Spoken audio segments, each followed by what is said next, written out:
Saudi আরবের আকাশে পাকিস্তানের যুদ্ধ বিমান আর মোতায়েন হাজার হাজার সেনা। কার বিরুদ্ধে এবার যুদ্ধ শুরু করলো পাকিস্তান, এ নিয়ে চলছে হুলস্থুল। ইরানের সাথে যুদ্ধে জড়িয়েছে যুক্তরাষ্ট্র। তারপর থেকে সৌদির মাটিতে আমেরিকার ঘাঁটি আর স্থাপনায় হামলা করেছে ইরান। তবে কি বন্ধু সৌদির পক্ষ নিয়ে এবার ইরানের বিরুদ্ধে যুদ্ধ শুরু করলো পাকিস্তান?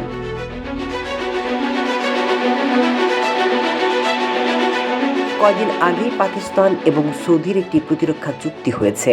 বলা হয়, কোনো দেশ যদি আক্রমণ হয় অন্য দেশ পাশে দাঁড়াবে। এবার সেই প্রতিশ্রুতি রক্ষা করল পাকিস্তান। পারস্পরিক প্রতিরক্ষা চুক্তির আওতায় সৌদি আরবে ৮,০০০ সেনা এবং যুদ্ধ বিমান এবং আকাশ প্রতিরক্ষা মোতায়েন করেছে পাকিস্তান। ইরান যুদ্ধে মধ্যস্থকারী হিসেবে প্রধান ভূমিকা পালন করা সত্ত্বেও রিয়াদের সাথে সামরিক সহযোগিতা জোরদার করল ইসলামাবাদ। এটিকে একটি বড় যুদ্ধ প্রস্তুত বাহিনী হিসেবেও বর্ণনা করা হচ্ছে, যার উদ্দেশ্য সৌদি আরব আবার কোনো হামলার শিকার হলে দেশটির সামরিক বাহিনীকে সহায়তা করা।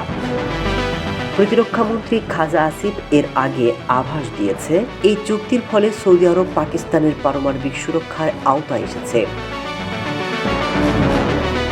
এই মোতায়েনের মধ্যে প্রায় ৮,০০০ সেনা রয়েছেন এবং প্রয়োজন হলে আরও সেনা পাঠানোর প্রতিশ্রুতি দেওয়া হয়েছে। এর পাশাপাশি একটি চীনা আকাশ প্রতিরক্ষা ব্যবস্থাও পাঠিয়েছে ইসলামাবাদ। সৌদি বাহিনীর পাশাপাশি দেশটির সীমান্ত সুরক্ষার সহায়তার জন্য সর্বোচ্চ ৮০,০০০ পর্যন্ত পাকিস্তানি সেনা মোতায়েনের সুযোগ রয়েছে এই চুক্তিতে।